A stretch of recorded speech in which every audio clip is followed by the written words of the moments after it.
Welcome into the latest edition of ESPN FC. I'm Dan Thomas, joined by Ali Moreno and Stevie Nicol here in the studio. You want more? Frank Leboeuf, Ian Darke and Julien all with us as well as we start with the expected news that Euro 2020 has been postponed until Euro 2021. This expected, of course, because of the coronavirus outbreak across the world. So the tournament will set place June the 11th next year. That goes to the same, by the way, for the Copa America as well.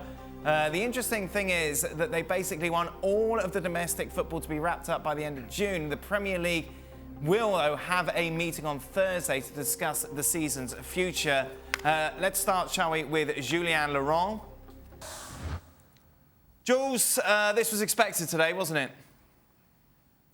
It was expected, and it was the right decision, the decision that every federation in Europe, every league were asking as well. The only thing we were not sure about is when the Euros would be moved to. There was a possibility, for example, that they were played in January and February 2021 at the same time as the Africa Cup of Nations, so you would pretty much had all your international players away at the same time.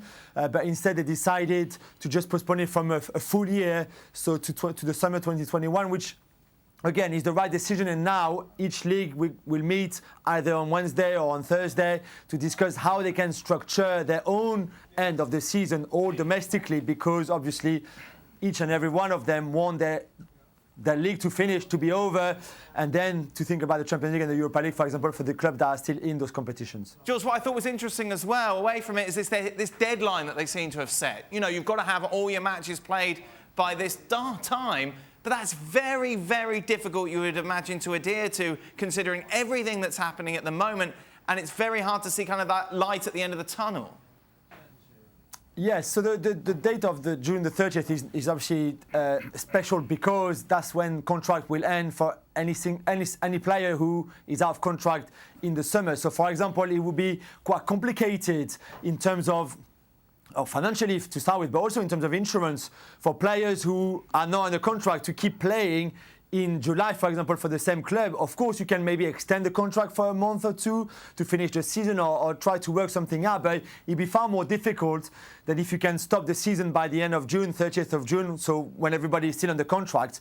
Basically, that's the idea. However, they also said in the statement, UEFA, that would obviously depend a lot on when football can resume, because with the virus now and the epidemic, you don't know yet when football will start again. You know, there's ideas that April could be okay, maybe, although that looks less and less likely. So it will all depend when football starts again to see if we can finish by the end of June. Otherwise, they will have to find another solution and maybe go over the summer and play in July and August to finish the season.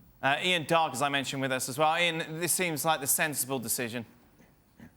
Inevitable and sensible as yes, but you know, we're hoping that the domestic leagues can be completed by the end of June, but there's no guarantee that that can happen, is there? Nobody knows which way this epidemic is going.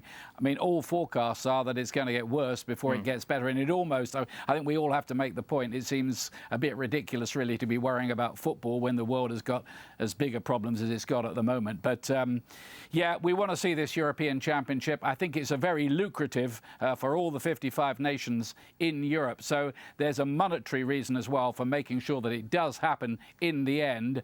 And I think the only course they had really was to switch it to a year later. For us, it's talking about soccer, but we're all very aware of what's going on in the bigger picture of things. And by no means are we being flippant or prioritising the Euros or saying that's important ahead of everything, which is why today's decision, this clarification, was needed but very much expected. It was inevitable, yeah, and it was the most obvious choice. And I would say that in an era where people in different leagues and different federations, they also want to pull in their own direction. At the very least, here everybody saw that this was the path going forward. That there was no other option. That there is no sense in thinking about, well, can we structure this way? Can we do this? Can we mold that? No. Look, let's get over this pandemic first. And then we can think about all the other stuff. And so we got to a decision that I think, as I said before, it was the inevitable one. It was the obvious one. But in the past, there's been obvious decisions that they haven't made. And so it was good that they coming together, different federations coming up with this solution, we move forward. The only thing that I'm concerned about is putting that hard date on the June 30th. That hard date, to me, it has to be a moving target. And because the situation is fluid and it changes every day. And just when you think you're like, okay, well, we're taking a step forward, then we take 2 steps backwards because we don't really know how deep this is going to go and for how long this is going to go. So I'm guessing they're throwing a date as a reference point, but I don't think that's hard at all. I think if the situation keeps getting worse in some areas, there'll have to be some flexibility from many people in saying, you know what, maybe we'll rethink this again. It seems impossible that that's going to be a hard date. I mean, at the end of the day, they're making decisions right now, as much as anything else, to show that they're actually doing something. So I can't imagine that this would be a hard date, because it would be against all common sense to try and think you know what's going to happen.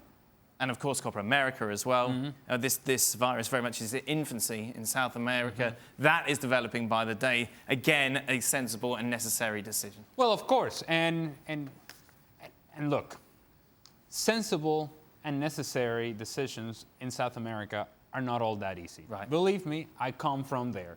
And I know that at times we have different ways of going about business. And so for them to actually, once again, come together and make a decision that is a smart one, that's an intelligent one, that is one that is, it's so very obvious, sometimes it's difficult in South America. But they've made the correct decision. They're following, I think, in the footsteps as well of the Euros, and they're saying, you know what? Let's take a step back and let's think about what's really important here.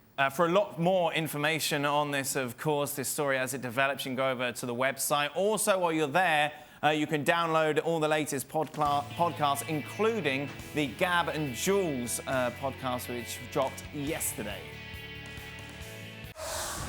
Well, thank you very much for watching ESPN on YouTube. For more sports highlights and analysis, be sure to download the ESPN app. And for live streaming, premium content, and let's not forget as well, ESPN FC 7 days a week, subscribe to ESPN+.